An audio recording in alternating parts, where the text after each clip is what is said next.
Hello students, welcome to India largest learning platform. यहाँ से आपको मिलते हैं daily live classes, live test and quizzes, structure courses and unlimited access. इसके लिए डाउनलोड करना होगा अनअकैडमी का लर्निंग ऐप। और इसके डाउनलोड करने करते ही आप जुड़ जाते हैं इंडिया के टॉप 100 एजुकेटर्स के साथ। मैं योगेश्वर मिश्रा इस प्लेटफॉर्म से आपको Indian history, Indian polity, GS में और ऑप्शनल विषय में जो है मानव विज्ञान जो है हिंदी माध्यम में पढ़ा रहा हूँ। आज स्टूडेंट्स हम लोग जो है आधुनिक भारत के अंतर्गत जो है ब्रिटिश सरकार की जो है भारत में जो उन्होंने आर्थिक नीतियों को पालन किया और उसके भारत पर क्या प्रभाव पड़ते हैं और उनकी जो है प्रशासनिक संगठन कैसी थी, उस विषय पर हम अपना पूरा क्लास करेंगे आज।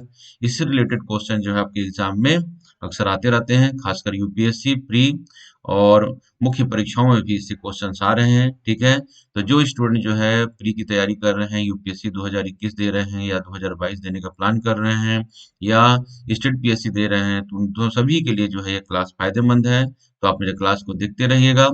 ठीक है, देखिएगा अनअकैडमी के द्वारा जो है बहुत सारे कोर्सेज चलाए जा रहे हैं, जैसे कि आपके स्क्रीन पर दिखाई दे रहे हैं। ठीक है, और हम देखते हैं जैसे यूपीएससी के द्वारा जो है जीएस सब्सक्रिप्शन अवेलेबल है। दो कोर्सेज यहाँ चलाए जा रहे हैं, दो फॉर्म में कोर्सेज चलाए जा रहे हैं। एक प्लस फॉर्म है, दूसरा आइकनिक है। तो प्लस जो कोर्सेज हैं वो 1 महीने से लेकर 36 महीने के लिए है। 1 महीने का फीस जैसे 9,000 रुपये है, 12 महीने की फीस जो है 49,500 रुपये है और 36 महीने की फीस जो है 90,000 रुपये है। मेरा कोड UGM10 के साथ आप एडमिशन लेते हैं तो आपको 10% का बेनिफिट्स मिलता है।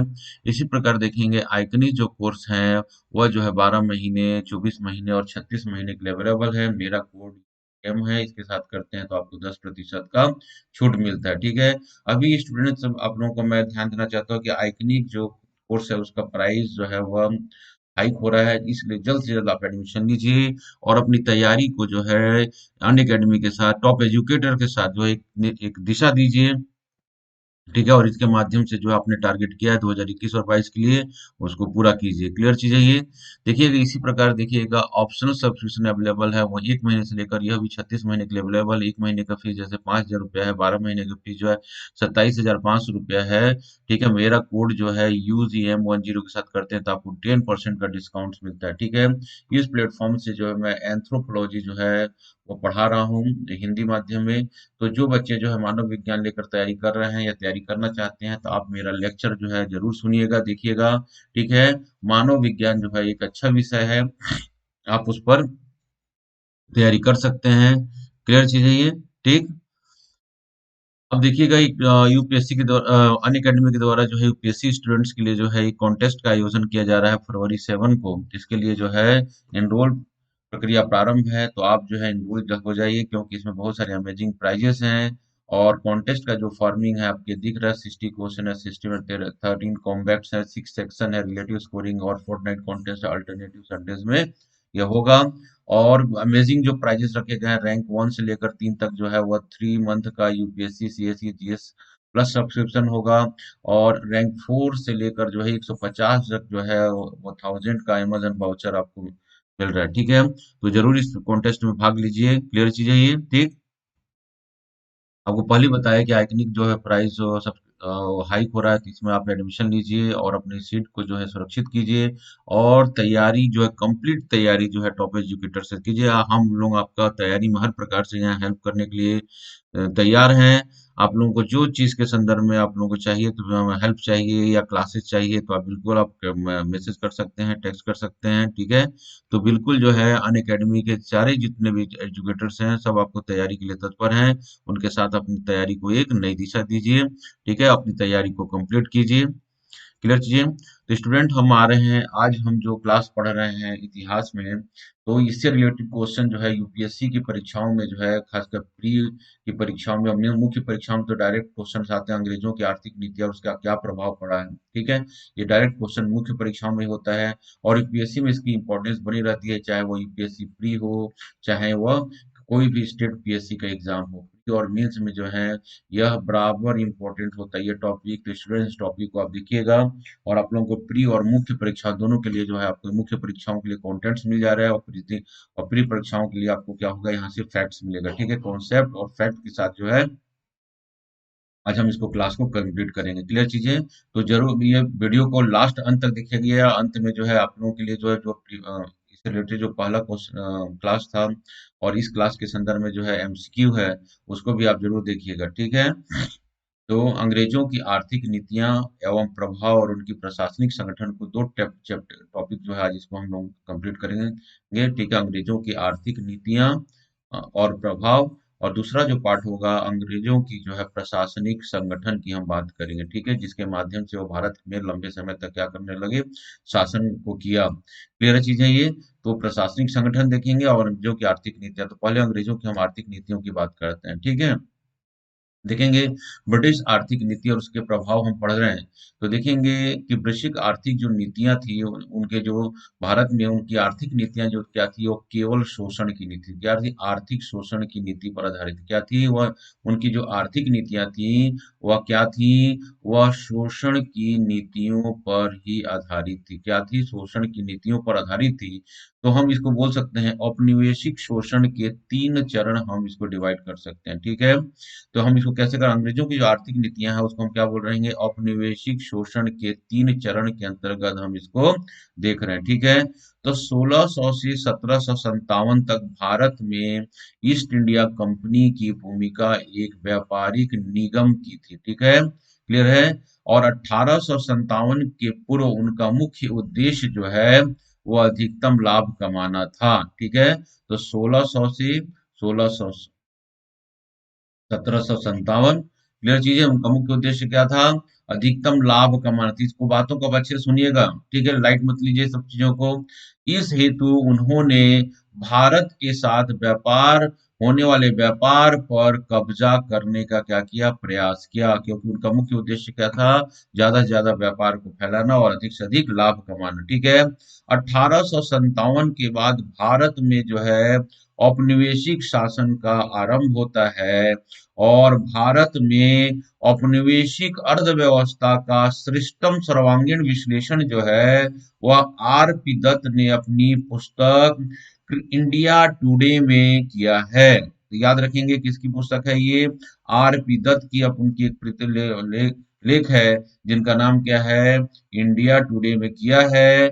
और उन्होंने अंग्रेजों की जो औपनिवेशिक आर्थिक शोषण की जो नीतियां थी, उनकी जो उनकी प्रक्रिया थी, उनके 3 चरण बताए हैं। इसी को हम आज देख रहे हैं, ठीक है। तो अंग्रेजों की जो आर्थिक नीति थी वो क्या थी, शोषण की नीति थी। और यह औपनिवेशिक शोषण के जो उनकी नीतियां थी उनको आर पी दत्त ने अपनी लेख जो है इंडिया टुडे के माध्यम से उसको बताया है। और औपनिवेशिक आर्थिक शोषण की इन नीतियों को उन्होंने 3 चरण बताया है। क्लियर चीज है ये। तो 3 चरण में देखेंगे, पहला चरण जो है क्या है, उसको बोलते हैं वाणिज्यिक चरण, जो है 1757 से लेकर 1813 तक। देखेंगे इस चरण को एकाधिपत्य व्यापार और या प्रत्यक्ष विनियोग का काल भी कहते हैं। और इस अवस्था में खुली लूट और अतिरेक पर कब्जे का तत्व प्रबल रहा, ठीक है।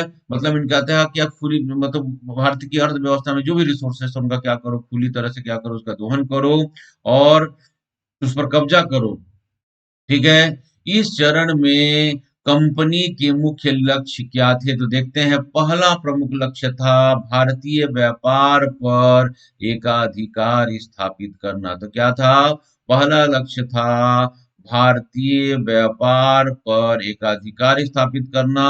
और दूसरा जो प्रमुख लक्ष्य था, भारतीय रियासतों पर नियंत्रण स्थापित करके उनसे प्राप्त राजस्व को भारतीय माल की खरीद में निवेश करना। ये दोनों पॉइंट्स इंपॉर्टेंट है, मुख्य परीक्षा में आप दे सकते हैं इसको।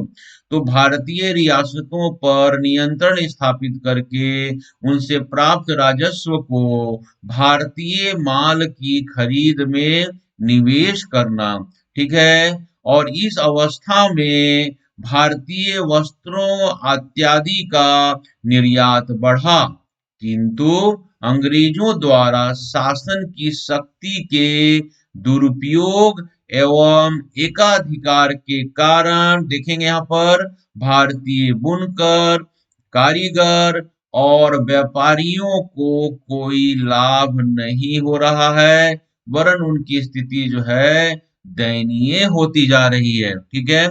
उन्होंने क्या किया? बुनकरों, कारीगरों और मजदूरों को न्यूनतम पारिश्रमिक दिया तथा कृषकों से कठोरता पूर्वक मनमाना भू राजस्व वसूल किया। देख रहे हैं यहाँ पर क्या हो रहा है?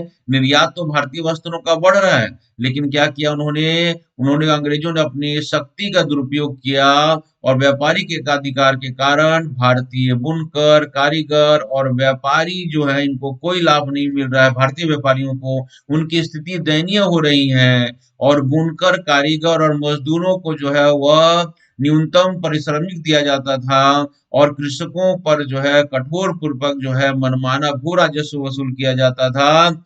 और इस अवस्था में उन्हें किसी क्षेत्र में कोई मूलभूत परिवर्तन नहीं किया गया।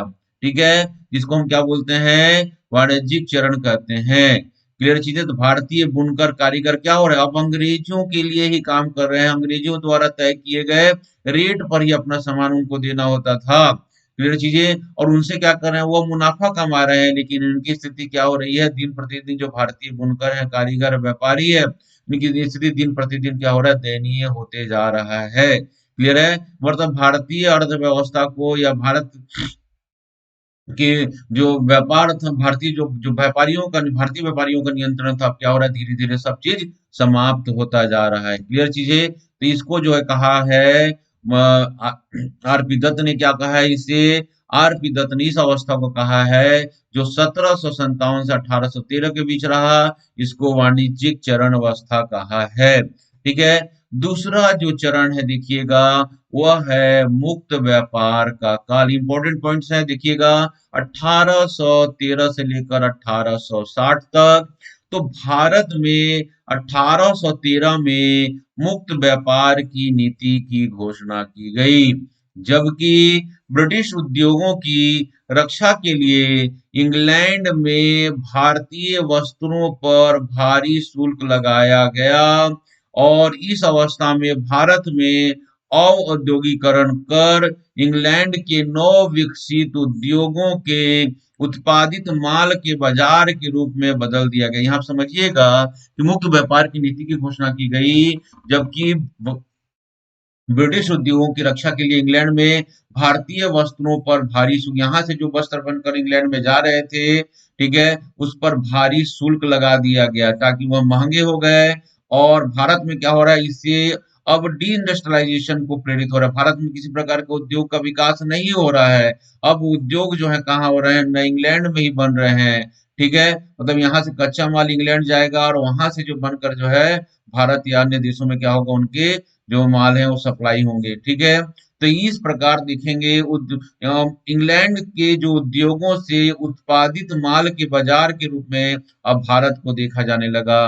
भारत में जो है प्रोडक्शन जो है बहुत कम हो रहा है। भारत के उद्योग धंधे क्या हो रहे हैं? नष्ट हो रहे हैं। भारत में किसी प्रकार के उद्योग की स्थापना नहीं हो रही है। ठीक है। कृषि प्रधान भारत अब इंग्लैंड का एक आर्थिक उपनिवेश बन जाता है और भारत को कृषि उत्पाद एवं अन्य कच्चे माल के आपूर्तिकर्ता के रूप में ही अब विकसित किया जाने लगा। ठीक है। और कृषकों को खाद्यान्न उत्पादन के स्थान पर अब व्यापारिक कृषि के लिए बाध्य किया गया, क्योंकि व्यापारिक खेती करेंगे तो उनको कच्चा माल कहाँ चाहिए? इंग्लैंड भेजना था। ठीक है। और इस चरण में अंग्रेजों ने शोषण तंत्र को प्रभावी बनाने हेतु प्रशासनिक, न्याय, पुलिस, शिक्षा संबंधी अनेक परिवर्तन किए। उनका मुख्य उद्देश्य था कि ज्यादा से ज्यादा क्या करो? भारतीय रिसोर्सेस का क्या करो? दोहन करो, जिसे आरपी दत्त ने कहा, क्या कहा है? मुक्त व्यापार का काल कहा है 1813 से लेकर 1860। क्लियर चीजें ये। अब इस काल में क्या हो रहा है? भारत में जो है औद्योगिकरण को क्या हो रहा है? बढ़ावा मिल रहा है। भारतीय उद्योग धंधे जो है नष्ट हो रहे हैं। क्लियर चीजें। अगर अंग्रेजों ने यहाँ पर रेल का विकास कर रहे हैं, चाहे कुछ का विकास कर रहे हैं, उनका मुख्य पर्पस यही था कि भारतीय जो है माइंस पर पहुंच पहुंच बनाना और जल्दी से जल्दी जो है कच्चा माल को क्या करना है, ब्रिटेन में पहुंचाना है और वहां के फैक्ट्रियों के लिए जो है आपूर्ति करना है। मतलब भारत जो है अभी कच्चा माल की आपूर्ति के रूप में है मात्र अ, एक देश के रूप में इसकी पहचान बन रही है। इसलिए अंग्रेजों ने यहाँ पे रेल का आविष्कार करते हैं, इलेक्ट्रिसिटी आता है, सड़क की व्यवस्था करते हैं। उनका उद्देश्य भारत का विकास करना नहीं था, बल्कि भारत से कच्चे मालों को शीघ्रता से उनका उद्देश्य दोहन करना था। क्लियर चीज है ये। अब देखेंगे तीसरा अवस्था जो है वित्तीय पूंजीवाद की संज्ञा दिया गया है, फाइनेंशियल कैपिटलिज्म की संज्ञा दी गई है, 1860 के आगे का समय है। इस काल में देखते हैं क्या होता है। इस काल में ब्रिटेन में एक एकत्र अतिरेक पूंजी के लाभप्रद उपयोग, भारतीय बाजार के विस्तार और साम्राज्यवादी आवश्यकताओं की पूर्ति के लिए भारत में ब्रिटिश पूंजी का निवेश किया जाने लगा। अब देखेंगे भारत में और ब्रिटेन में क्या हो रहा है, इंडस्ट्रियलाइजेशन हुआ। इंडस्ट्रियलाइजेशन के फलस्वरूप क्या हो रहा है, बहुत ज्यादा में प्रोडक्शन हो रहा है। प्रोडक्शन प्रोडक्शन जब अधिक हो रहा है, जब ज्यादा फायदा कमा लिया गया, तो भारत में क्या कर रहे हैं, उस पूंजी का अंग्रेज जो है निवेश कर रहे हैं अपनी साम्राज्यवादी आवश्यकताओं की पूर्ति के लिए। क्लियर है। तो कैसे निवेश कर रहे हैं देखेंगे। भारत में क्या कर रहे हैं, मुख्यतः सरकार को ऋण और साम्राज्यिक अधोसंरचना के विकास में लगा। ठीक है, वहां से जो धन भारत में आ रहा है, तो क्या हो रहा है, यहाँ पे जो है रेल बन रहा है, सड़क बन रहा है, ठीक है, और यहाँ का इंफ्रास्ट्रक्चर में लगा रहे हैं। इनका मुख्य मकसद यह नहीं था कि भारतीयों का विकास करना, इनका मुख्य मकसद था कि भारत की शिक्षा व्यवस्था पर, हमको क्या चाहिए, भारत की शिक्षा व्यवस्था में परिवर्तन कर रहे हैं। इसका मुख्य उद्देश्य था सरकारी काम काज चलाने के लिए क्या चाहिए था उनको, एक सामान्य पढ़ा लिखा वर्ग चाहिए था, जो अंग्रेजी का सामान्य ज्ञान रखता हो। मतलब उनको क्लर्क की आवश्यकता थी, इसलिए शिक्षा मतलब अंग्रेजी माध्यम में शिक्षा की व्यवस्था कर रहे हैं। ठीक है, सड़कें बना रहे हैं, रेल का विकास कर रहे हैं, टेलीफोन का तार बिछाया जा रहा है, बिजली आ रहा है। इसका मुख्य उद्देश्य क्या था कि भारतीय धन संपदा का क्या करना है, ज्यादा से ज्यादा दोहन करना है और अति शीघ्रता से क्या करना है, यहाँ से निष्कासन करना है। ठीक है, तो इस संदर्भ में इसको देखिएगा। सीमित मात्रा में भारत में आधुनिक उद्योगों की स्थापना होती है, लेकिन शुल्क इत्यादि के, मतलब यहाँ भारत में आधुनिक उद्योगों की स्थापना तो हो रही है, लेकिन इस पर इतना प्रतिबंध लगाया गया था कि उनकी हालत जो है बहुत खराब हो चुकी थी। क्लियर चीज है ये। अब यहाँ से जो है उन्होंने धन के अपवहन का जो है, लेकिन इनका जो धन का अपवहन का जो पुराना तरीका जो है वह जारी रखते हैं। भारत से जो है धन संपदा जो है अभी भी जो निकल कर ब्रिटेन के या लंदन के जो है इंडस्ट्री को ही जा रहा है। अभी भी भारत जो है कच्चा माल आपूर्ति के रूप में बना हुआ है। भारत में कुछ उद्योगपतियों द्वारा जो है उद्योगों की स्थापना तो की जाती है, परंतु उनकी हालत जो है बहुत अच्छी नहीं होती है, क्योंकि इनके उत्पादों पर जो है भारी मात्रा में जो है क्या करते थे, अंग्रेज टैक्स लगाते थे, जो क्या होता है मार्केट का सामना नहीं कर पा रहे थे। क्लियर चीज है ये। तो ये हम बोलते हैं वित्तीय पूंजीवाद का समय कहते हैं। इस समय भारत में पूंजीवती कुछ सीमित मात्रा में जो है क्या, और पूंजीवती वर्ग का भी उदय होता है। क्लियर चीज है ये। तो अब ये क्या है, अंग्रेज सरकार की क्या है, ये आर्थिक शोषण की नीतियां थी। तो इसको आर्थिक शोषण की नीतियां को हमने क्या किया, तीन भागों में बांटा। औपनिवेशिक शोषण की नीति के तीन चरण। पहला चरण था वाणिज्यिक चरण, दूसरा चरण था आपका मुक्त व्यापार का काल, और तीसरा जो चरण है वित्तीय पूंजीवाद का कारण है। ठीक है, तो अंग्रेजों की इन आर्थिक शोषण की नीतियों के जो है भारत सरकार पर उसका क्या प्रभाव पड़ रहा है, उसको हम देख रहे हैं। ठीक है।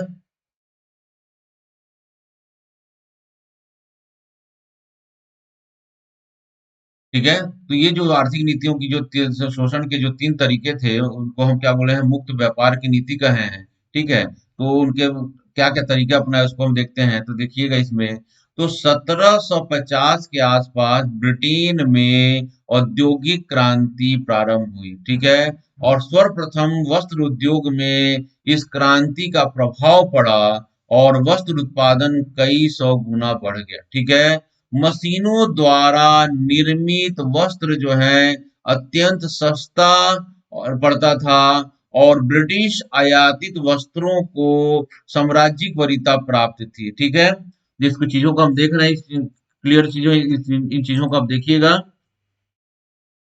ठीक है, तो अंग्रेजों की जो आर्थिक नीतियां थी, अब उसको हम थोड़ा डिटेल में पढ़ रहे हैं। तो पहला जो फेज पढ़ते हैं, मुक्त व्यापार की नीति जो है, मुक्त जो हम बात कर रहे हैं, मुक्त व्यापार की नीति की बात कर रहे हैं, तो देखेंगे 1750 के आसपास ब्रिटेन में क्या हो रहा है, समझिए चीजों को। औद्योगिक क्रांति, जो न्यू कमर स्टूडेंट ध्यान से सुनेंगे, सर्वप्रथम वस्त्र उद्योग में इस क्रांति का क्या पड़ा, प्रभाव पड़ा। वस्त्र उत्पादन कई सौ गुना बढ़ गया। मशीनों द्वारा निर्मित वस्त्र अत्यंत सस्ता पड़ता था। ब्रिटिश आयातित वस्तुओं को क्या दे रहे थे, वरीयता प्राप्त हो रहा था। अंग्रेजों ने एक तरफा मुक्त व्यापार की नीति के माध्यम से भारतीय बाजारों को ब्रिटेन से निर्मित सूती वस्त्रों से पाट दिया। हथकरघा पर आधारित पारंपरिक भारतीय उद्योग अब इसके प्रतिस्पर्धा का सामना नहीं कर सके और धीरे धीरे वह तबाह होते जा रहे हैं, और सूती कपड़ों के घर में ही सूती कपड़ों की भरमार कर दी गई। ठीक है, और ऐसे ही जो है अन्य उद्योगों पर भी ऐसा ही प्रभाव पड़ा, जिसको बोलते हैं मुक्त व्यापार की हम नीति कहते हैं। तो अंग्रेजों की यह शोषण करने के तरीके थे। क्लियर चीज है ये। ठीक, भारत के उद्योग धंधे, भारत के जो हथकरघा उद्योग था, वह बुरी तरीके से क्या हो रहा है, नष्ट हो जा रहा है मुक्त व्यापार की नीति के फलस्वरूप। ठीक है, दूसरा जो हम देखते हैं वह है उनका सिद्धांत, धन का अपवहन का सिद्धांत क्या था। पहले हमने देखा कि मुक्त व्यापार की नीति, दूसरा हम देख रहे हैं इनकी आर्थिक नीतियों में तरीके कौन थे। तो दूसरा जो तरीका है, धन का अपवहन का नियम जो था, तो देखेंगे ब्रिटिश उद्योगपतियों द्वारा कंपनी के कर्मचारियों की नीति के कारण भारतीय पूंजी जो है ब्रिटेन की ओर बहने लगी, और इससे ब्रिटेन के जो नवोदित उद्योग को पूंजी प्राप्त हो रही थी, तथा भारतीयों में गरीब भी बढ़ रही है। भारतीय पूंजी के पलायन का वर्णन जो है दादा भाई नौरोजी ने अपनी पुस्तक poverty and un British rule of India में किया है। इसे धन का अपवहन सिद्धांत कहा गया। मतलब भारतीय संपदा जो है, अब उसका बहाव किधर हो रहा है, वह जो है ब्रिटेन की ओर जा रही है, लंदन की ओर जा रही है। क्लियर चीज है ये। इसी के ऊपर यहाँ धन के आह्वान के सिद्धांत के ऊपर जो है विपिन चंद्र ने लिखा है ना कि धन का आह्वान के लिए कोटेशन दिया है। एनसीईआरटी की बुक में आप देखेंगे कि अंग्रेजों की आर्थिक नीतियां क्या थी, एक स्पंज की तरह थी, जिसने गंगा नदी के जल को सोखकर टेम्स नदी में डाल दिया। तो गंगा नदी के जल को यहाँ भारतीय रिसोर्सेज के रूप में, खनिज संपदा के रूप में उसका उपयोग किया गया। ठीक है, इस कोटेशन को आप लिख सकते हैं, अंग्रेजों की आर्थिक नीतियों को समझ सकते हैं। तीसरी जो हम बात करते हैं अंग्रेज भू राजस्व व्यवस्था देख रहे हैं, तो देखेंगे 1772 के बाद राजस्व वसूली का कार्य जो है कंपनी ने सीधे अपने हाथों में ले लिया, और बोर्ड ऑफ रिवेन्यू का गठन किया गया। ठीक है, क्या किया गया है, बोर्ड ऑफ रिवेन्यू का गठन किया गया। अंग्रेजों ने अपने आरंभिक काल में राजस्व वसूल करने के लिए नीलामी पद्धति अपनाई। इससे भारतीय कंपनियों को इससे कंपनी को अधिक राजस्व की प्राप्ति हुई, किंतु कृषि और कृषकों पर इसका विपरीत प्रभाव पड़ा, और राजस्व वसूल करने के लिए भूमि नीलामी के माध्यम से पट्टे पर दिए जाने की व्यवस्था कर दी गई। ठीक है, लेकिन यह व्यवस्था सफल नहीं हुई। फलतः स्थायी बंदोबस्त, रैयतवाड़ी, महलवाड़ी व्यवस्थाएं क्या कर दी गई, लागू की गई। ठीक है, 1813 तक प्रशासन और न्याय प्रणाली में जितने भी परिवर्तन हुए, उनका मुख्य लक्ष्य था माल गुजारी संग्रह को बढ़ाना, मतलब लैंड रेवेन्यू को बढ़ाना। तो भू राजस्व व्यवस्था भी आ रहा है। देखिए, पहला हमने देखा मुक्त व्यापार की नीति, अंग्रेजों के जो शोषण करने के तरीके थे। दूसरा हम बात की सिद्धांत के धन का अपवहन का सिद्धांत। और तीसरा उन्होंने क्या किया, भू राजस्व व्यवस्था में परिवर्तन कर रहे हैं। उनका मुख्य उद्देश्य था ज्यादा से ज्यादा क्या करना है, हमको भू राजस्व क्या करना है, वसूल करना है। और इसके लिए क्या कर रहे हैं, वह रैयतवाड़ी, महलवाड़ी और स्थायी बंदोबस्त जैसी व्यवस्थाएं ला रहे हैं। ठीक है, तो स्थायी बंदोबस्त जैसी व्यवस्था ला रहे हैं, उसको हम देख रहे हैं। तो देखिएगा, पिट्स इंडिया एक्ट में राजस्व एकत्रण की प्रणाली में सुधार करने के लिए कंपनी को निर्देशित किया गया, और सर जॉन शोर द्वारा 1790 में यह योजना सुझाई गई, और आरंभ में कॉर्नवालिस ने इसे 10 वर्ष के लिए इस योजना को लागू कर दिया। और 1793 में यह व्यवस्था जो है बंगाल, बिहार और उड़ीसा में स्थायी तौर पर लागू हो गई। और इसी व्यवस्था को जो है क्या बोलते हैं हम, स्थायी बंदोबस्त की नीति कहते हैं। समझिएगा चीजों को, प्री में क्वेश्चन आते हैं, मेंस में भी क्वेश्चन आते हैं इस रिलेटेड। नेक्स्ट कि कार्नवालिस ने 1793 में जमींदारों के माध्यम से बंगाल में राजस्व वसूली की जो नीति अपनाई, वही जो है स्थायी बंदोबस्त या इस्तमरारी बंदोबस्त के नाम से जानी जाती है। ठीक है। इसमें जमींदारों और मालगुजारों को भूस्वामी बनाया गया और उनके भूस्वामित्व के अधिकार के वंशागत कर दिया गया। उन्हें बिक्री का भी अधिकार दे दिया गया और हस्तांतरण करने का भी उनको अधिकार दे दिया गया। ठीक है। जमींदारों को राज्य द्वारा निर्धारित राजस्व वसूल करना होता था। जमींदारों को क्या करता था, जैसे सरकार तय करती थी, निर्धारित राज्य रेवेन्यू तय करती थी, उसको वसूल करना होता था। और प्राप्त राजस्व का 1/11 भाग उन्हें अपने पास रखना होता था और 10/11 भाग जो है कंपनी में जमा करना होता था। ये पॉइंट स्टार्ट कीजिएगा और पढ़िएगा जरूर, इसको ध्यान दीजिएगा। यूपीएससी प्री में इससे क्वेश्चन आते हैं, असर्शन रीजनिंग में क्वेश्चन आते हैं, इनमें से कौन सी कथन सत्य है स्थायी बंदोबस्त के संदर्भ में, ऐसे भी क्वेश्चन आते हैं। ठीक है। जमींदार अब एक निश्चित तिथि तक सरकारी भाग, जो तय सरकारी भाग था, उसको जमा नहीं कर पाता था तो उसे जमीन से जो है बेदखल कर दिया जाता था, जमींदारी से वंचित कर दिया जाता था। ठीक है। इस अवस्था में कंपनी की आय तो शुरू में निश्चित बढ़ी, लेकिन भविष्य में आय में वृद्धि की संभावना समाप्त हो गई। लेकिन इस व्यवस्था में भू राजस्व की अधिक दर, जमींदारों द्वारा किसानों पर अतिरिक्त वसूल करने के कारण जो दबाव बनाया गया, उसे जो है शोषण के एक युग का जो है प्रारंभ हो जाता है। क्लियर चीजें। तो स्थायी बंदोबस्त देखेंगे, अंग्रेजों की शोषण के जो तरीके थे। तीसरा जो हम बात करते हैं भू राजस्व व्यवस्था, बात हम कर रहे हैं, तो भू राजस्व व्यवस्था में परिवर्तन किया गया। बंगाल, बिहार, उड़ीसा में जो है स्थायी बंदोबस्त की नीति आ गई, जमींदारी प्रथा आ गया। ठीक है। और जमींदारों को जो है तय समय के ऊपर क्या करना होता था, रेवेन्यू को जमा करना होता था। जो ऐसा नहीं कर पाता था उसे जमीन से बेदखल कर दिया जाता था। क्लियर है। अब इसे जमींदार जो है ज्यादा से ज्यादा जो है लगान वसूल करने का दबाव जो है किसानों पर डालते थे, जिससे जो है किसान और जमींदारों के मध्य जो है मतलब वैमनस्य की भावना हो गई। और उस समय जो है जो किसान आंदोलन और जमींदारों के प्रति जो किसान के हमने विद्रोह, मतलब जो एक असंतोष का माहौल था, वह जो है कुछ उदाहरण हमको देखते हैं जो किसान आंदोलन का उसने रूप ले लिया था। क्लियर चीज है ये। नेक्स्ट हम बात करते हैं रैयतवाड़ी व्यवस्था की, बात करते हैं। तो भू राजस्व में दूसरी महत्वपूर्ण व्यवस्था की बात करते हैं रैयतवाड़ी व्यवस्था। तो इसको देखते हैं। रैयतवाड़ी व्यवस्था को मद्रास के गवर्नर थॉमस मुनरो और रीड ने जो है वह मुंबई प्रेसिडेंस में लागू किया। तो मद्रास और मुंबई में रैयतवाड़ी व्यवस्था को लागू किया गया। रैयत का अर्थ है प्रजा या कृषक, और यह व्यवस्था जो है रैयत को आधार मानकर की गई।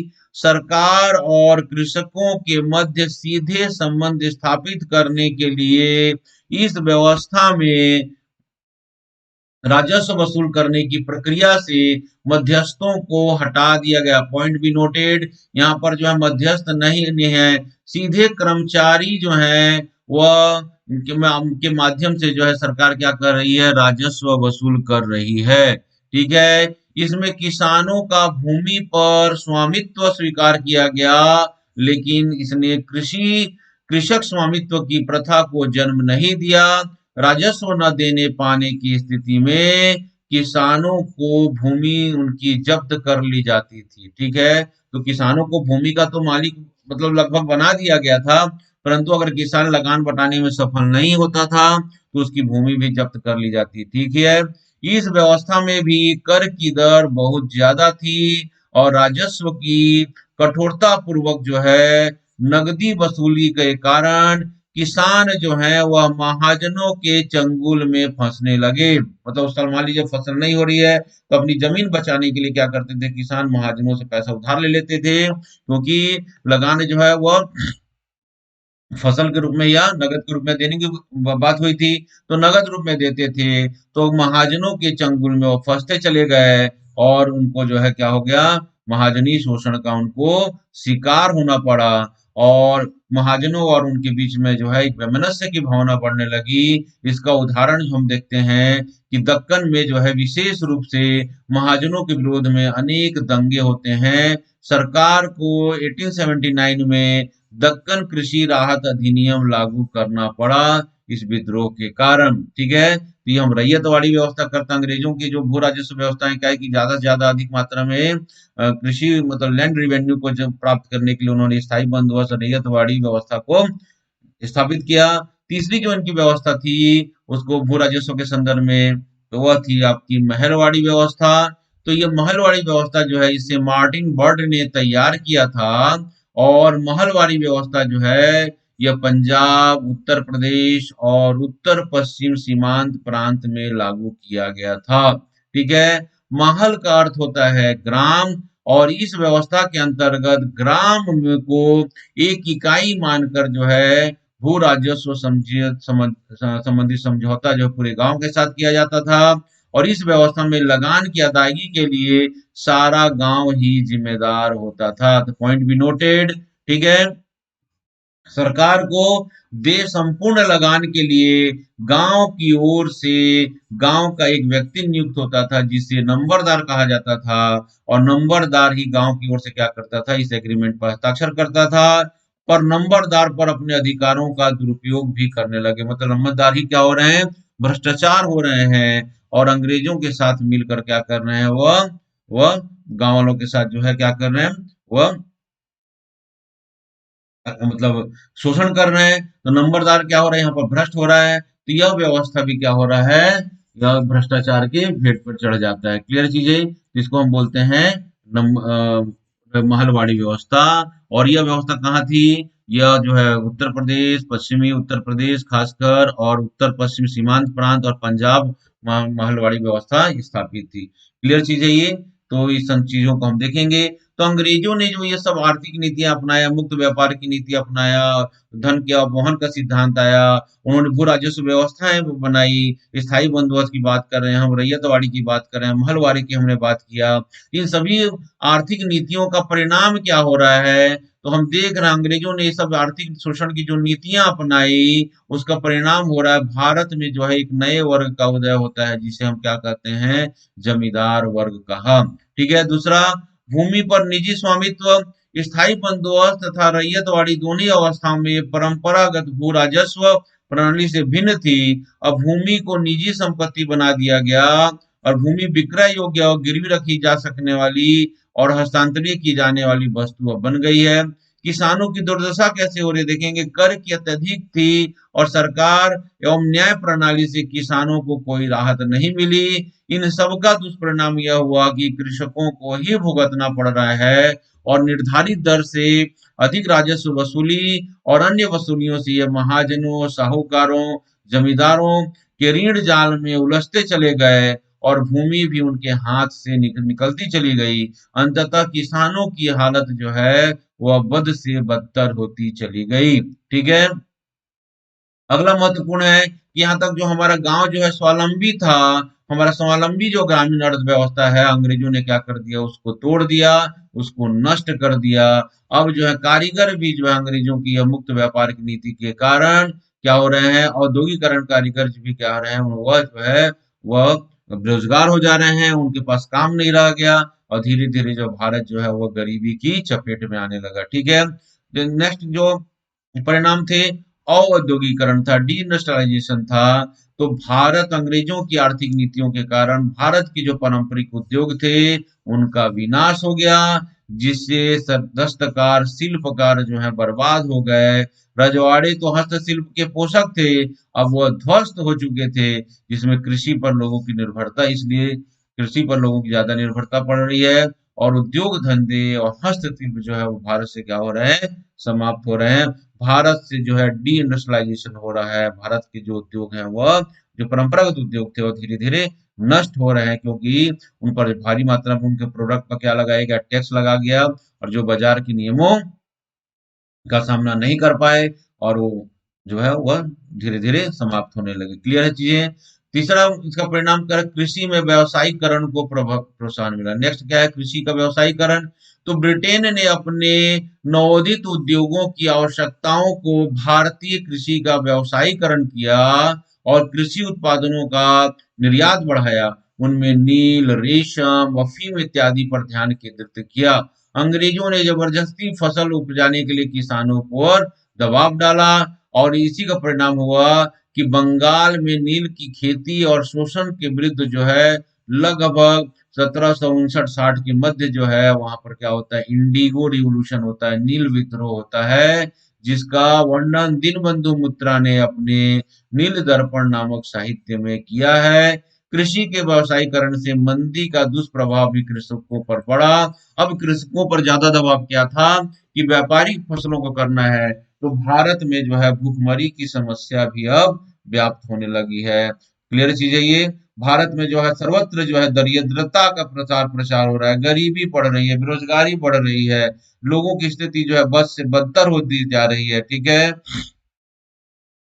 अब देखेंगे इसी समय जो है अकाल से भारी जनधन की हानि होती है। 1769 70 में अकाल पड़ा और इसकी प्रतिक्रिया में बंगाल में जो है सन्यासी विद्रोह हुए, जिसका उल्लेख जो है बंकिम चंद्र चटर्जी ने अपने आनंद मठ में किया है। बंगाल में 1943 में भी भयंकर अकाल पड़ा, जिसमें 30 लोग मारे गए। 1876-78 में मद्रास, हैदराबाद, महाराष्ट्र, मैसूर, उत्तर प्रदेश, पंजाब में भी भयंकर अकाल पड़ रहे हैं। क्लियर चीज है ये। तो भारत में क्या हो रहा है? अकाल आ रहा है, जनधन की हानि हो रही है, लोगों में भुखमरी की समस्या उत्पन्न हो रही है। यह सब अंग्रेजों की आर्थिक नीतियों का ही परिणाम हो रहा है। क्लियर चीज है ये। धन का आह्वान बोलते हैं। भारतीय संपदा अब ब्रिटेन में जाने लगी। ठीक है। तो जॉन सुलिवान ने लिखा है कि हमारी प्रणाली अब बहुत कुछ स्पंज की तरह काम करती है, जो गंगा के तटों से सभी अच्छी चीजें सोख कर टेम्स नदी में उड़ेल देता है। और इसी को जो है एनसीईआरटी की बुक में इसको लिखा गया है बिपिन चंद्रा के द्वारा। क्लियर चीज है ये। तो अंग्रेजों की आर्थिक नीति को इसके माध्यम से, इस कोटेशन के माध्यम से आप भली भांति समझ सकते हैं। अब कोटेशन जो है सही उतरता है। ठीक है।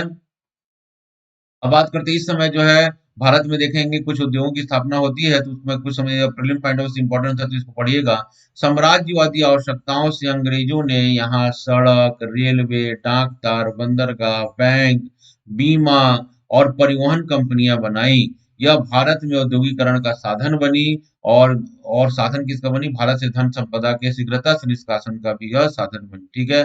भारत में जूट उद्योग की स्थापना 1855 रिसरा बंगाल में होता है। ठीक है। पहला जूट मिल था भारत का। वस्त्र उद्योग 1853 मुंबई में सूती वस्त्र कपड़ा जो है कावस जी नाना भाई के द्वारा किया गया था, लेकिन कुछ दिनों बाद, ये कुछ वर्षों में ही यह भी बंद कर दिया गया। ठीक है। अंग्रेजों की जो आर्थिक नीतियां थी उसके कारण। लोअर इस्पात संयंत्र, भारत में लोहा का पहला सफल कारखाना जो है 1864 में पश्चिम बंगाल के कुल्टी में स्थापित हुआ था। ठीक है। 1907 में साक्षी जमशेदपुर में TISCO Tata iron and steel company की भी स्थापना की गई थी। ठीक है। तो इस समय जो है कुछ जो है उद्योग धंधों की भारत में क्या हो रहा है? स्थापना भी हुआ है। क्लियर चीजें। तो इस संदर्भ में आप देखिएगा अंग्रेजों की आर्थिक नीतियों को हमने क्या किया। आरपी दत्त की पुस्तक में उनके आर्थिक शोषण की नीतियों को हमने 3 भागों में बांटा। उपनिवेशिक शोषण के 3 चरण बताया हमने, वाणिज्यिक चरण बताया, मुक्त व्यापार का काल बताया और वित्तीय पूंजीवाद के संदर्भ में आप समझा अंग्रेजों की शोषण के तरीके क्या थे। तो उनके शोषण के तरीके थे मुक्त व्यापार की नीति, धन का वहन का सिद्धांत, उनकी भू राजस्व व्यवस्थाएं, भू राजस्व व्यवस्था में स्थायी बंदोबस्त, रैयतवाड़ी, महलवाड़ी के संदर्भ में हमने देखा कौन कौन से क्षेत्रों में जो व्यवस्थाएं कायम थी और क्या उनके मेन फीचर्स थे, उसको हमने देखा, जो आपके एग्जाम पॉइंट ऑफ व्यू से इंपॉर्टेंट है। और ब्रिटिश की आर्थिक नीतियों का भारत पर क्या परिणाम पड़ रहा है उसको हमने देखा। ठीक है। इसके साथ ही इस काल में जो है कुछ उद्योग धंधों की भारत में स्थापना हो रही है, उसको भी हमने यहाँ पर देखा, जो प्रीलिम्स पॉइंट ऑफ व्यू से आपको इंपॉर्टेंट होते हैं। क्लियर चीजें।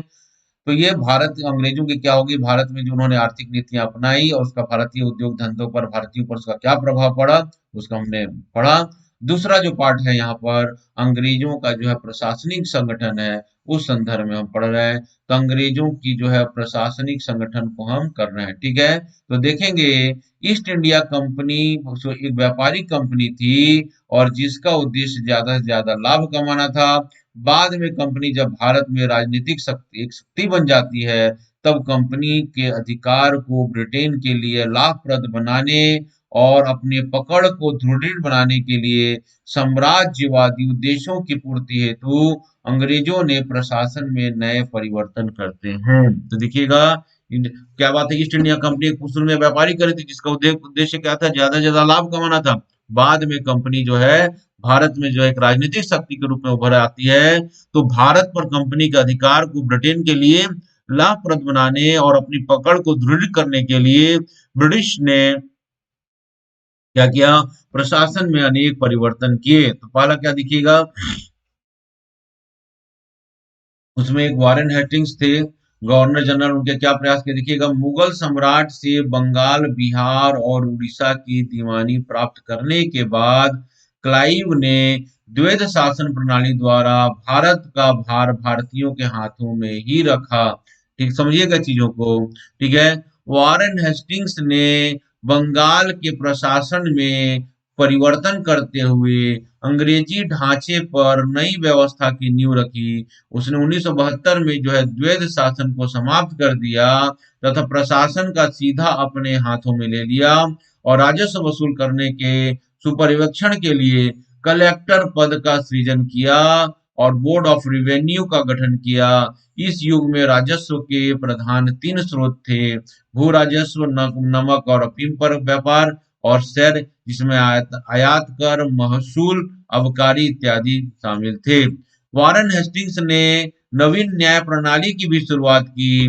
उसने राजस्व और न्याय संबंधी प्रयोगों को कॉर्नवालिस ने स्थिरता प्रदान किया था, ठीक है। तो अंग्रेजों ने जो भी प्रशासनिक परिवर्तन कर रहे हैं उनका मुख्य उद्देश्य था कि ज्यादा से ज्यादा क्या करना है, लाभ कमाना है, ठीक है। लाभ कमाने के उद्देश्य से उन्होंने सारा चीज इर्द गिर्द घूम रहा था। क्लियर चीज है ये, ठीक है।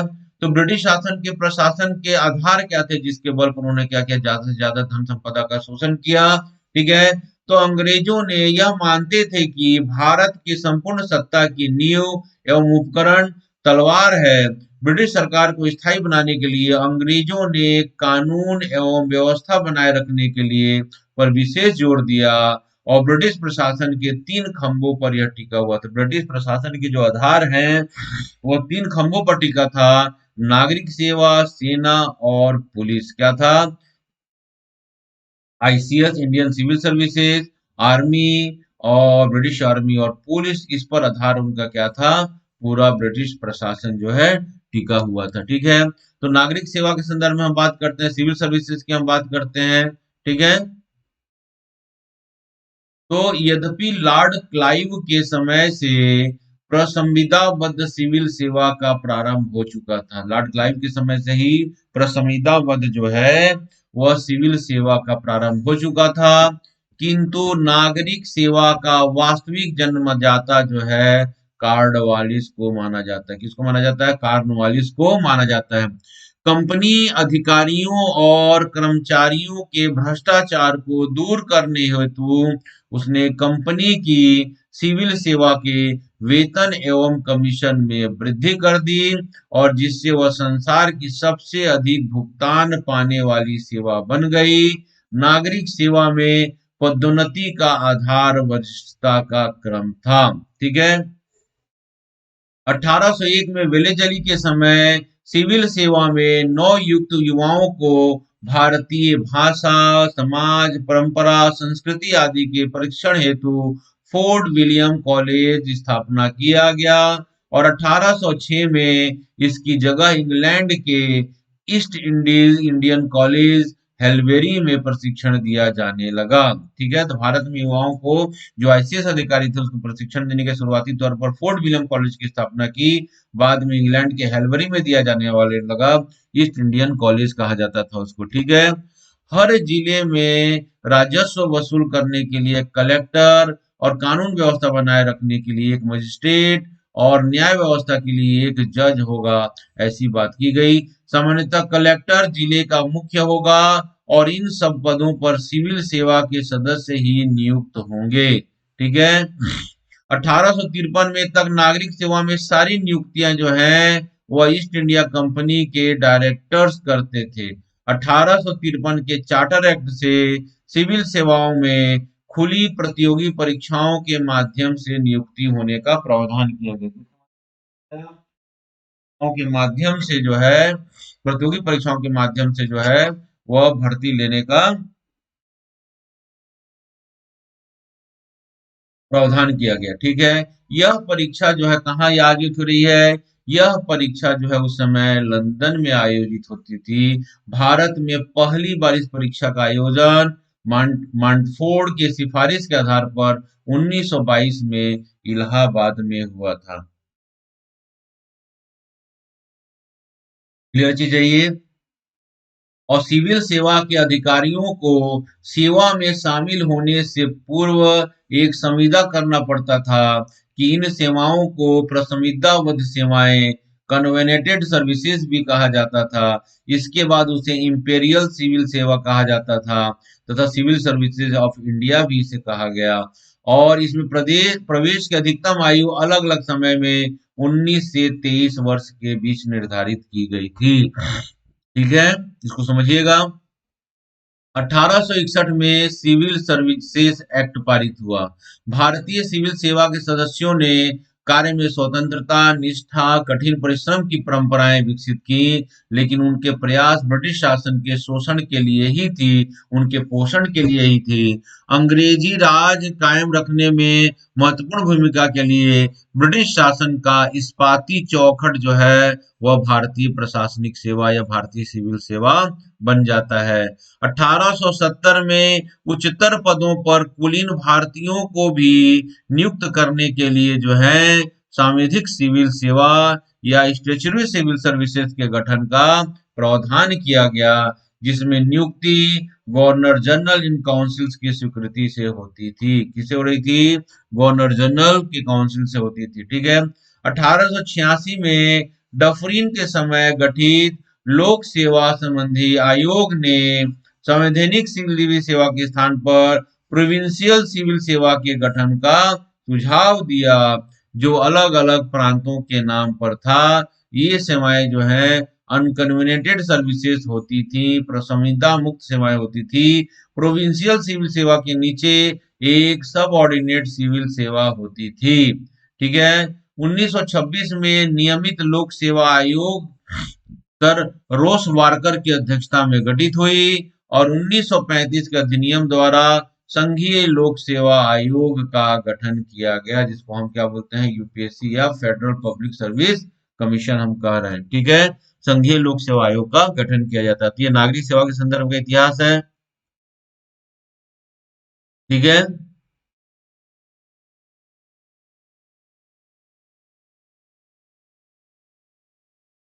नेक्स्ट बात करते हैं हम सेना। देखिए, भारतीय शक्तियों को छीनने, विदेशी प्रतिबंधों से भारतीय साम्राज्य की रक्षा करने और सदा विद्यमान आंतरिक विद्रोहों से ब्रिटिश प्रभुत्व की रक्षा करने में सेना की महत्वपूर्ण भूमिका रही। साथ ही सेना एशिया और अफ्रीका के ब्रिटिश साम्राज्य की रक्षा का प्रमुख हथियार था। ठीक है। इस सेना में बहुसंख्यक भारतीय ही थे। 1956 में 3.11 लाख की सेना में 85% से अधिक सिपाही भारतीय थे, जिनमें वेतन अंग्रेजी की तुलना में काफी कम थी। उनके पद पर केवल अंग्रेजों बड़े पदों पर केवल अंग्रेजी जा पाते थे। भारतीय सिपाहियों में राष्ट्रीयता की कोई भावना नहीं भरी जाती थी। क्लियर चीजें। अब बात करते हैं, हम पुलिस की बात करते हैं। तो पुलिस ब्रिटिश शासन का तीसरा स्तंभ था और भारत में पुलिस व्यवस्था का सृजन जो है कॉर्नवालिस ने किया था। उसने जिले में अनेक थानों की व्यवस्था की, जो एक दरोगा के अधीन होता था। कलकत्ता में पुलिस सुपरिटेंडेंट का पद बनाया गया। बाद में जिला पुलिस अधीक्षक का पद बनाया गया। पुलिस का कार्य कानून व्यवस्था को बनाए रखना, ठगी डकैती षड्यंत्रों को रोकना था। लेकिन पुलिस का रुख जनता के प्रति असहानुभूति और भयोत्पादक था। उसने शांतिप्रिय जनता पर बल प्रयोग किया, अत्याचार किया तथा उन्हें डकैती की तरह जो है लूटा। ठीक है। तो विलियम बैटिंग ने पुलिस के लिए लिखा था जहां तक पुलिस का प्रश्न है, वह रक्षक बनने की स्थिति से कोसों दूर है और गड़रिया भेड़ियों से ज्यादा भुक्कड़ हिंसक पशु है। यह जो है किसके ऊपर कहा गया? यह जो है पुलिस व्यवस्था के समोसन विलियम बेटिक के द्वारा ये कोट किया गया। पुलिस को जो तुलना जो है वो भेड़ियों से किया। ठीक है। गडरिया जो है भेड़ियों से ज्यादा भुक्कड़ और सैनिक है। ठीक, तो पुलिस के बारे में, पुलिस को रक्षक तो गडरिया यहाँ पर रक्षक, तो गडरिया को बोला गया कि वो भेड़िए से भी ज्यादा क्या है, हिंसक पशु है। ठीक है। तो पुलिस की यह छवि उस समय के लिए थी। ठीक है। तो प्रशासन में भारतीयों को क्या क्या स्थान दे रहा है? कार्नवालिस ने प्रशासनिक व्यवस्था का यूरोपीकरण किया।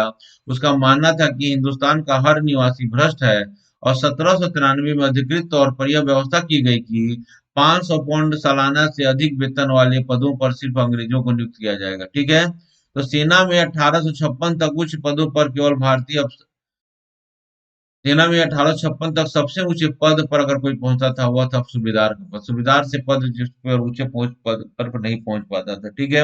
1833 के चार्टर एक्ट में प्रशासन में भारतीयों की नियुक्ति की स्वीकृति की गई, और विलियम बेटिंग के समय से उच्च पदों पर भारतीयों की नियुक्ति की गई।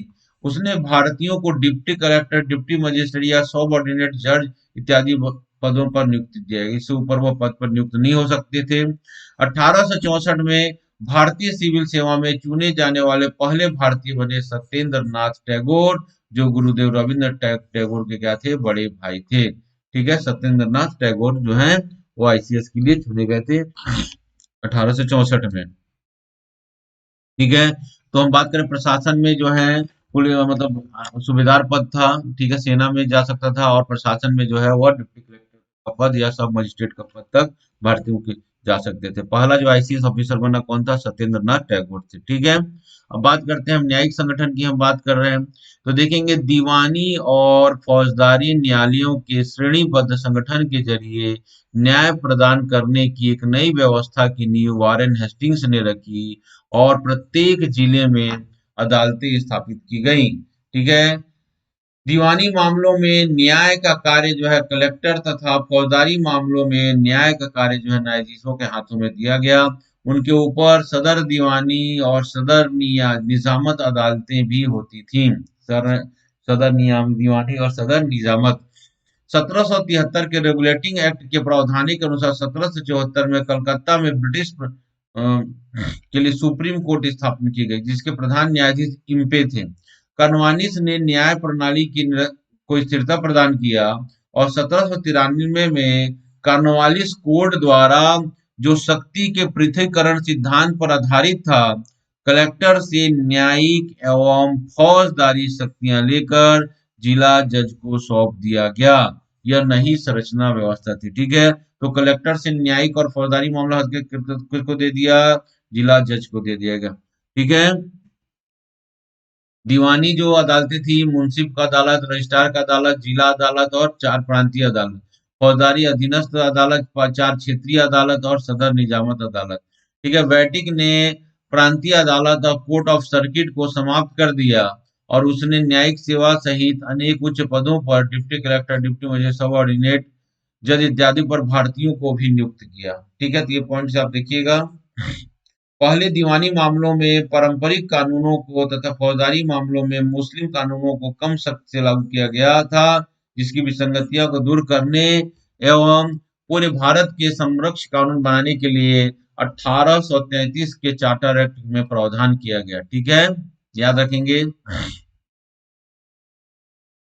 देखेंगे 1863 में लॉर्ड मैकाले की अध्यक्षता में विधि आयोग का गठन किया गया। तो लॉर्ड मैकाले की अध्यक्षता में क्या किया गया? विधि आयोग का गठन किया गया, जिसने भारतीय दंड संहिता का प्रारूप दिया गया, जो संशोधित रूप जो है 1860 से लागू है। ठीक है।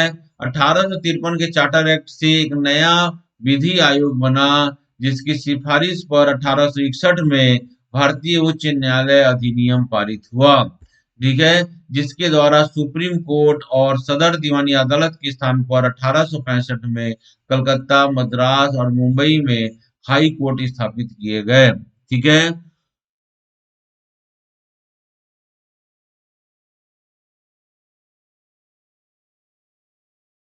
तो देखेंगे कैसे न्याय व्यवस्था के संदर्भ में बात हो रहा है। ठीक, तो 18 कलकत्ता, मद्रास और मुंबई में क्या किया, हाई कोर्ट की स्थापना किया गया। ठीक है, अंग्रेजों ने भारत के न्यायिक रूप से एक सूत्रबद्ध का कार्य किया। ठीक है, कानून का निर्माण किया और उसे एक इंस्टीट्यूशंस का रूप दिया। 1835 के चार्टर एक्ट में पूरे भारत के लिए जो है कानून व्यवस्था बनाने का अधिकार जो है सब परिषद गवर्नर जनरल को सौंपा गया। ठीक है, अधिनियम तथा पुराने कानूनों को सूचीबद्ध करते हुए अंग्रेजों ने कानून की एक नई प्रणाली विकसित की, जिसे हम कहते हैं, उसका नाम क्या दिखेगा, 1859 का सिविल प्रक्रिया संहिता। दूसरा 1860 का भारतीय दंड संहिता, 1861 का अपराध प्रक्रिया संहिता। ठीक है, तो ये जो है प्रमुख जो क्या है, जो है कानून हैं, जिसका निर्माण जो है विधि आयोग के द्वारा किया गया था। ठीक है, 1859 का सिविल प्रक्रिया संहिता, 1860 का भारतीय दंड संहिता, 1861 में अपराध प्रक्रिया संहिता। क्लियर चीज है ये। अब देखते हैं रूल्स ऑफ लॉ। विधि के शासन के से की आधुनिक अवधारणा को अंग्रेजों ने लागू किया। इसे आशा था प्रशासन सैद्धांतिक रूप से कानूनों के अनुसार चलाया जाए, न कि शासकों की सनक और व्यक्ति की इच्छा के अनुसार। ठीक है, इसके तहत कुछ हद तक लोगों को व्यक्तिगत स्वतंत्रता की गारंटी थी। कानून से बड़ा किसी को नहीं माना गया और कानून लागू करने वाले भी कानून के दायरे से बाहर नहीं होंगे। यद्यपि यह ध्यान रखने की बात है कि कानून निर्माता प्रक्रिया जनतांत्रिक नहीं थी। कानून निरंकुश तरीकों से बनाए जाते थे और सरकार कर्मचारियों और पुलिसों के हाथों में काफी अधिकार था। सरकारी कर्मचारी और पुलिसों के हाथ में उनको काफी अधिकार दे दिया गया था, और जो विदेशी राज्य में स्वाभाविक ही था। ठीक है, तो कानून का शासन को क्या किया, अंग्रेजों ने क्या किया, स्थापित किया। बहुत अच्छी बात थी। कानून के समक्ष सभी व्यक्ति समान का लक्ष्य रखा गया। अंग्रेजी राज के दौरान भारतीय दंड विधि विधान कानून के समक्ष जो है समानता की बात की गई। तात्पर्य था कि कानून से सबके लिए बराबर है, जाति के आधार पर, धर्म के आधार पर, वर्ग के आधार पर भेदभाव नहीं किया जाएगा। एक ही कानून व्यवस्था लागू की गई, किंतु यह अपवाद रहित नहीं था। यूरोपीय मूल के लोगों के लिए अलग अदालत और कानून होते थे। ठीक है, तो यह जो है क्या है, वह भारत की जो है प्रशासनिक संगठन है, अंग्रेजों के द्वारा चलाया गया। ठीक है, तो प्रशासनिक संगठन एक उन्होंने स्थापना किया। इस प्रशासनिक संगठन का मुख्य उद्देश्य क्या था, ज्यादा से ज्यादा भारत में क्या करना है, आर्थिक गतिविधियों को तीव्र करना है और ज्यादा से ज्यादा रेवेन्यू को जनरेट कर कहाँ ले जाना है, रेवेन्यू। उसके लिए उन्होंने जो आधार उसमें पूरा राजस्व व्यवस्था में परिवर्तन किया, बहुत सारी चीजें परिवर्तन किया। और ब्रिटिश सरकार के शासन के जो आधार थे वह नागरिक सेवा था, सेना था और पुलिस था। ठीक है, तो सेवा के संदर्भ में हम पढ़ा भारतीयों को कहाँ तक मिला, फिर पुलिस के संदर्भ में हमने पढ़ा। ठीक है, और उसके बाद हमने सेना के संदर्भ में पढ़ा। ठीक है, न्यायिक संगठन को देखा। 1773 के रेगुलेटिंग प्रावधान के अनुसार 1774 में कलकत्ता में क्या किया गया, सुप्रीम कोर्ट की स्थापना की गई। ठीक है, और उसके बाद जो है कलेक्टर से जो है केवल रेवेन्यू मामले देखता था, और जो न्यायिक मामले जो कलेक्टर सिंह को जो जिला जज को सौंपा गया। ठीक है, तो ये व्यवस्था बन रही है। फौजदारी और दीवानी मामलों को अलग अलग कर दिया गया। ठीक है, फिर कानून के लिए वो संग्रहण, कानून को संकलन करने के लिए विधि आयोग का गठन किया गया। तो पहला जो विधि आयोग बना उसके अध्यक्ष कौन थे, लॉर्ड मैकाले थे। ठीक है, तो विधि आयोग का क्या प्रमुख कार्य था, बहुत सारे नियमों को क्या किया, उन्होंने लिपिबद्ध किया। जैसे 1859 में सिविल प्रक्रिया संहिता, 1860 का भारतीय दंड संहिता, 1861 का अपराध प्रक्रिया संहिता। ठीक है, बाद में इसे लागू कर दिया गया।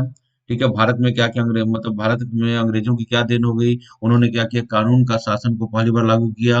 और कानून के समक्ष जो है सभी व्यक्ति समान है, लेकिन इसमें भी डिस्क्रिमिनेशन था यूरोपीय मूल के लोगों के साथ, जिसका उदाहरण जो है आपको इलॉर्ड बिल से दिखता है। क्लियर चीज है ये। तो उन्होंने स्थापित करने की कोशिश की। तो कुछ जो है इससे रिलेटेड जो है देखिएगा, मैंने जो पिछला क्लास किया था, तो अंग्रेजों ने कैसे ब्रिटिश प्रभुसत्ता की स्थापना किया। ठीक है, उस संदर्भ में और आज की क्लास के संदर्भ में कुछ एमसीक्यू लाए हैं, आप मेरे साथ उसको बनाने की कोशिश कीजिएगा आप लोग। ठीक है, देखेंगे मीर जाफर ने कंपनी को किस जिले पर जमींदारी का अधिकार दिया। तो मीर जाफर जो है वह सिराजुद्दौला के बाद बना था। ठीक है। तो 24 परगना, वर्धमान, मिदनापुर और चिटगांव, तो इसका आंसर क्या है? 24 परगना। तो पहला जो आंसर होगा क्या होगा? ये होगा 24 परगना। ठीक है। बक्सर का युद्ध कब होता है? 1764 में हो रहा है। तो बस्तर के युद्ध में अंग्रेजों का सामना किसने किया था? बस्तर के संदर्भ में अंग्रेजों का सामना जो है किसने किया था? याद रखेंगे। बक्सर के युद्ध में जो है, इनमें से कोई नहीं होगा। देखिएगा, बस्तर के युद्ध में अंग्रेजों का सामना किसने किया? तो बक्सर का युद्ध जो है 1764 में लड़ा जाता है। वह थे निर्वासित जो न मीर कासिम और अवध के नवाब और शाह आलम द्वितीय, नव मुगल बख्तियार। ठीक है। तो इनके बीच किया गया था। तो ये मीर जाफर यहाँ पे उत्तर को गलत कर देता है। मीर कासिम ही नहीं थे, उनके अलावा और बहुत सारे लोग थे। तो इसमें से अगर बात करते हैं तो ये सही है, ये सही होगा इसका आंसर। ठीक है, मीर कासिम। बक्सर के युद्ध में कंपनी की सेना का नेतृत्व किसने किया था? तो कंपनी की सेना का नेतृत्व जो है बक्सर के युद्ध में जो है हेक्टर ने किया था। इसका आंसर क्या होगा? ये होगा। जबकि क्लाइव ने किया क्या था? प्लासी के युद्ध का नेतृत्व किया था। ठीक है।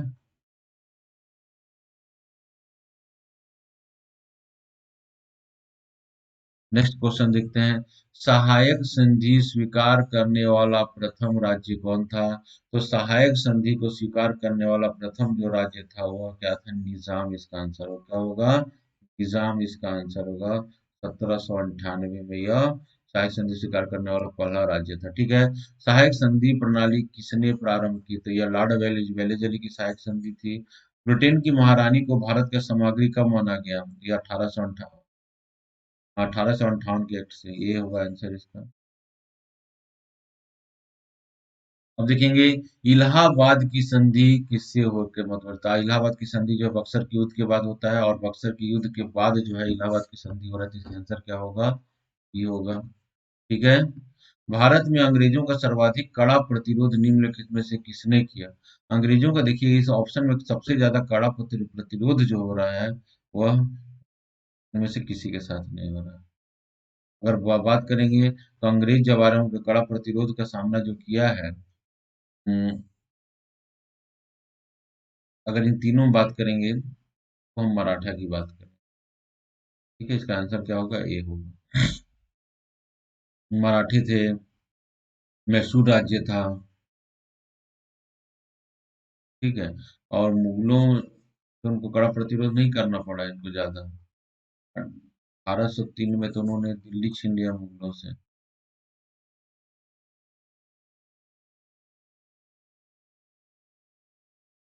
ठीक है। फिर बात करते हैं हम तृतीय वर्मा युद्ध कब लड़ा? जो वर्मा युद्ध के जो पहला लास्ट जो वर्मा युद्ध लड़ा गया वो 1884 में लड़ा गया। इसका आंसर ये होगा। 84-85। सुनहला फरमान की शासक द्वारा अंग्रेजों को दिया था? तो फर्रुखसियर को बोलते हैं सुनहरा फरमान कहा जाता है। गोलकुंडा का शासक भी सुनहला फरमान जारी, तो दोनों ए और बी दोनों ही इसमें से आएगा आंसर। ठीक है। फर्रुखसियर को भी माना जाता है और गोलकुंडा का शासक को भी माना जाता है।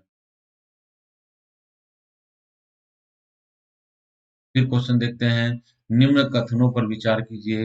ये स्थायी बंदोबस्त से कृषि में निवेश बढ़ा। बिल्कुल सही है। स्थायी बंदोबस्त ने जमींदारों की मनमानियों को बढ़ावा दिया। ये भी सही है। स्थायी बंदोबस्त ने किसानों की समस्याओं को और बढ़ाया। ये भी सही है। तो इसका सही तो एक दो तीन सभी आंसर इसका सही होगा। ठीक है।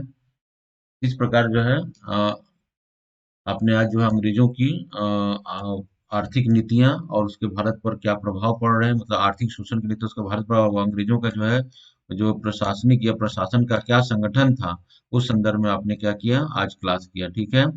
और उसके संदर्भ में हमने ऑब्जेक्टिव को सॉल्व किया। तो सावधानी से ऑब्जेक्टिव को सॉल्व करते रहिए और इस आधार पर जो है क्वेश्चन करते रहिए। इसके आधार पर जो है आज का जो क्लास हुआ उसके आधार पर मैं जो नेक्स्ट जो है पीरियड में और एमसीक्यू लेकर आऊंगा। ठीक है। तो मेरे वीडियो को देखते रहिए, लाइक कीजिए, और इसके रिलेटेड जो है जितना भी क्लास होगा उसके साथ में मैं एमसीक्यू लाते रहूंगा। ठीक।